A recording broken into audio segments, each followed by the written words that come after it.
राम राम मंडळी. महाराष्ट्र केसरीचा थरार वाघोलीच्या पावन मातीमध्ये आणि नवे चेहरे अनेक चमकायला लागलेले आहेत. ओपन गटामधनं दिग्विजय जाधव नंदवाबदार यांच्याकडे सराव करत असणारा आणि कमी वयामधला तुफानी पलवान चांगला चर्चेत आलेला आहे. आणि आज संध्याकाळच्या सत्रामध्ये त्यांची कुस्ती जीवरच्या जयदीप पाटील बरोबर आहे. जयदीप पाटील तसा आता चांगला नावावर पळाला गंगावी स्थानिमेला, तो सध्या सराव करतोय. पलवान किती वर्षापासून सराव करताय? 7 वर्ष झालं. तुमच्या तसं कुटुंबामध्ये वडील आजोबा चुलते असं काय यांना कुस्तीची परंपरा आहे का? वडील पहिला होता.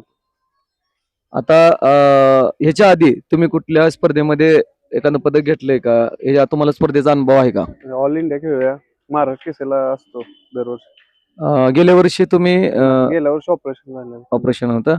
या वर्षी आता वेट किती आहे? 105 किलो. 105 किलो आहे. कशी तयारी केलेली आहे? काय मनाची तयारी कशी आहे? कारण कसं होतंय, एक वेगळा विचार आपण घेऊन उतरत असतो. काय मनाची तयारी आहे, वस्ता सांगितलंय बिंदास खेळ म्हणून. काय नाही.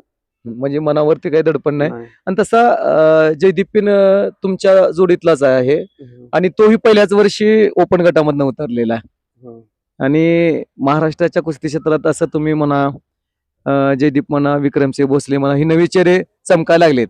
येणाऱ्या कालखंडामधला महाराष्ट्र केसरीचा प्रबळ दावेदार दिग्विजय जाधव आपल्या समवेत आहे. त्यांना पुढील संध्याकाळच्या होणाऱ्या लढतीबद्दल शुभेच्छा देऊया.